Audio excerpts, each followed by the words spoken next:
Assalamualaikum warahmatullahi wabarakatuh. Selamat pagi, selamat berjumpa kembali. Alhamdulillah hari ini kita bisa bertemu kembali. Semoga kita semuanya dalam keadaan sehat walafiat dan dalam lindungan Allah Subhanahu wa ta'ala. Sebelum kita mulai belajar, marilah kita berdoa terlebih dahulu, doa belajar.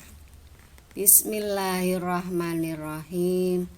Rabbi zidni ilma warzuqni fahma. Amin. Anak-anakku, hari ini kita akan belajar muatan IPS tema 3, subtema 1, pembelajaran 3 dan pembelajaran 4. KD 3.2 dan 4.2, yaitu tentang interaksi sosial dan interaksi dengan lingkungan hidup. Bu Guru berharap kalian dapat mendengarkan materi yang akan disampaikan oleh Bu Guru dengan sungguh-sungguh dan dengan sebaik-baiknya sehingga kalian akan memahaminya. Semoga ilmu ini akan menjadi ilmu yang bermanfaat bagi kita semuanya dan akan dapat mengalirkan pahala baik di dunia maupun di akhirat. Amin. Interaksi manusia. Interaksi manusia dibedakan menjadi dua. Yang pertama adalah interaksi sosial. Interaksi sosial, di sini kalian bisa melihat dalam gambar adanya anak-anak atau siswa-siswa yang sedang berinteraksi, yang sedang berhubungan antara satu dengan yang lainnya. Yang kedua, interaksi dengan lingkungan hidup. Kalian bisa berinteraksi dengan lingkungan di sekitar kalian masing-masing.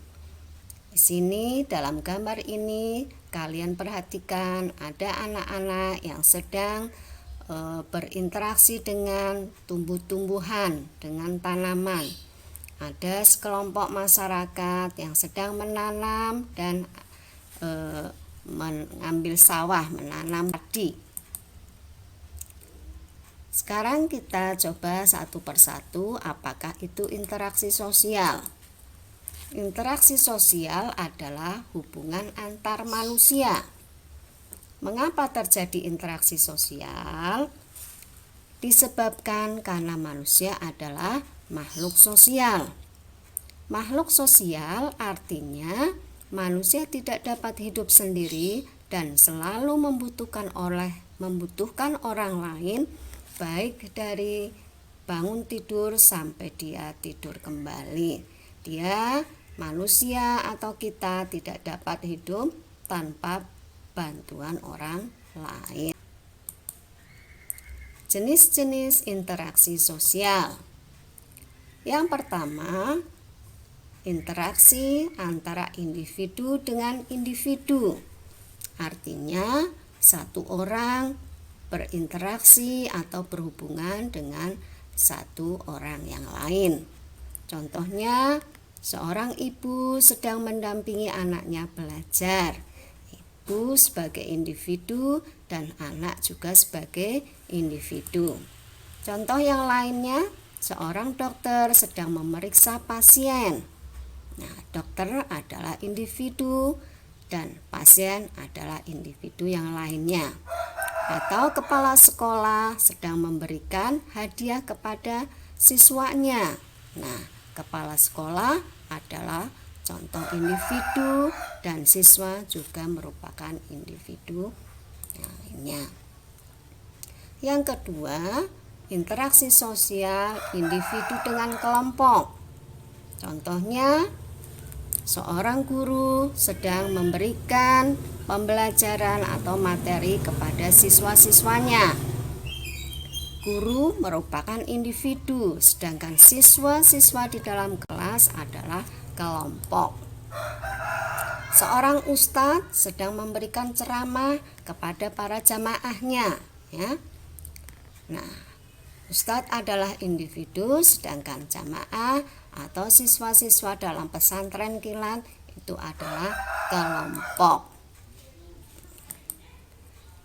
Sekarang kita perhatikan interaksi sosial antara kelompok dengan kelompok.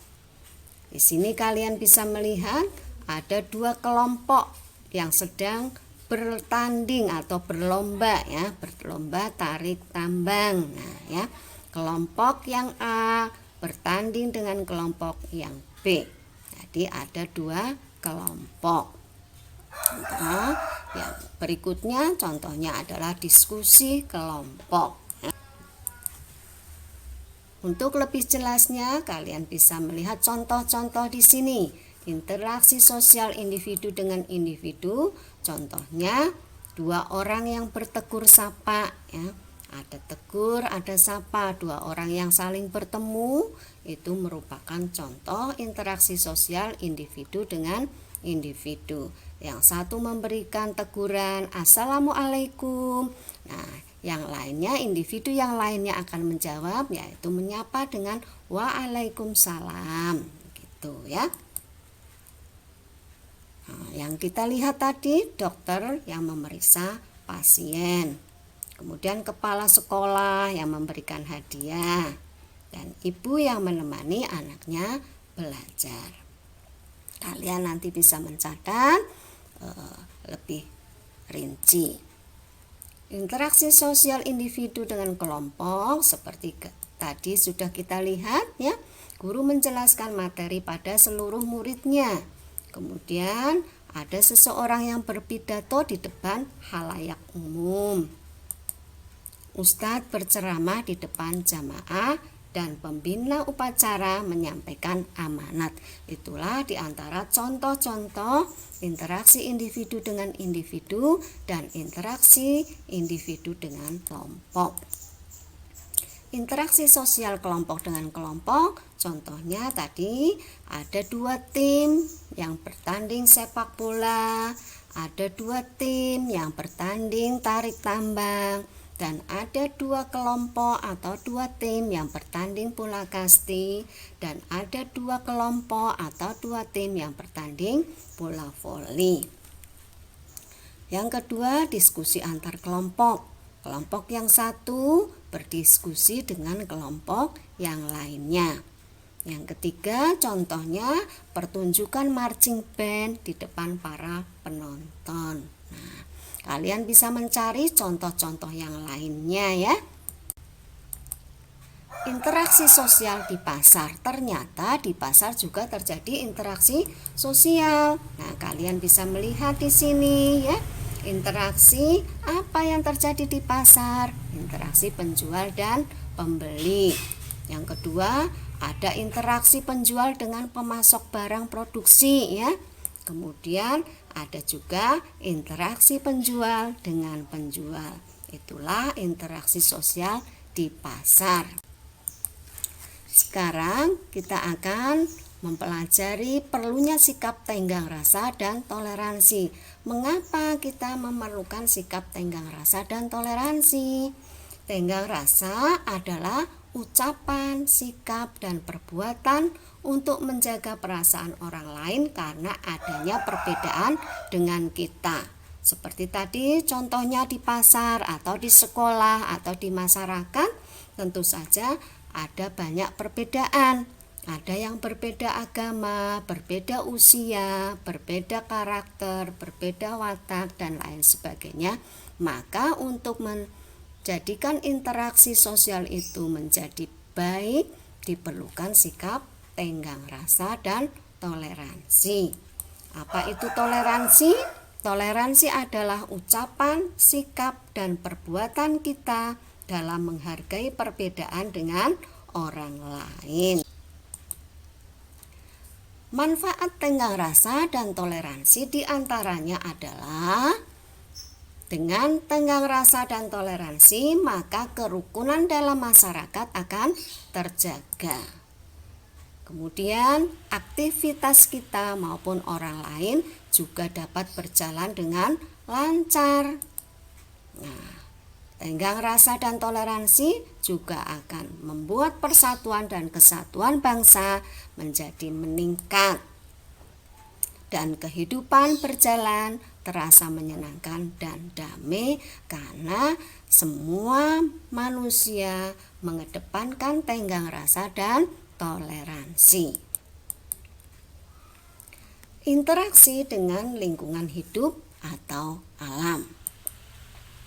Interaksi dengan lingkungan hidup merupakan interaksi manusia dengan lingkungan alam.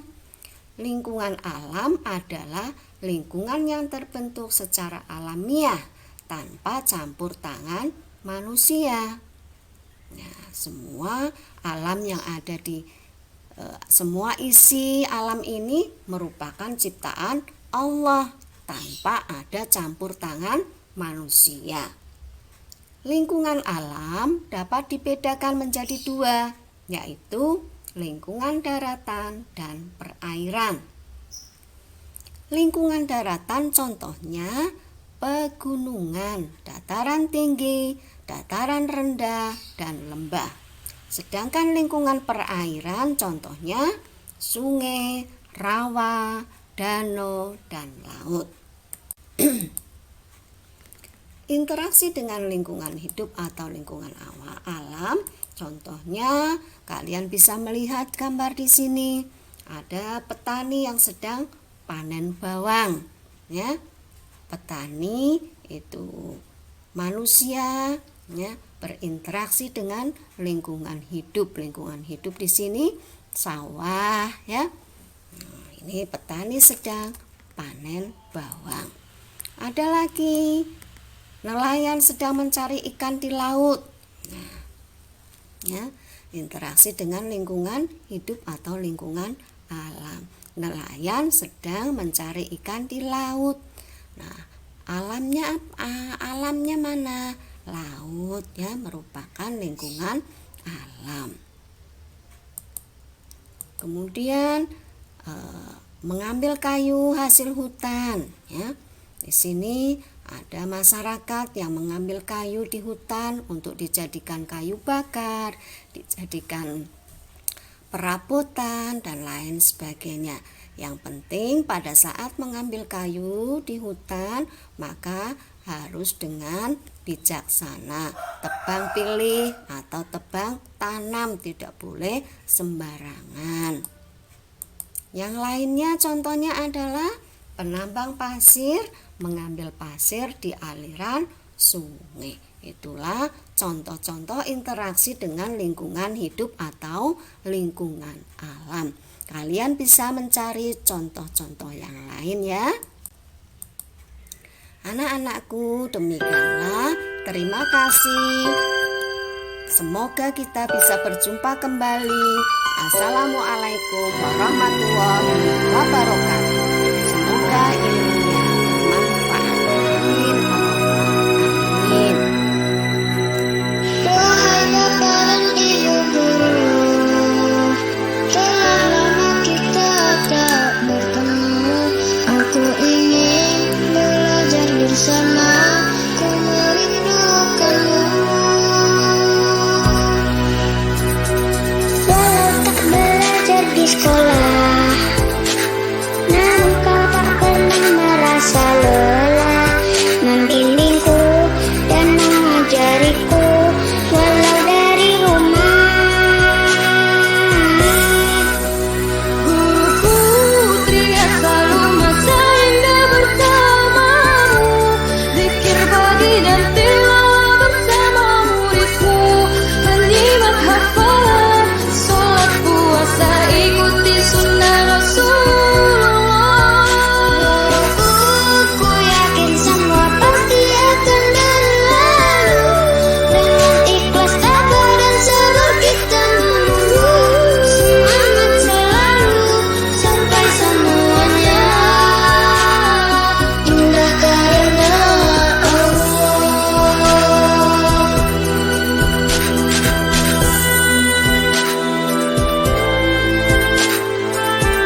sekolah.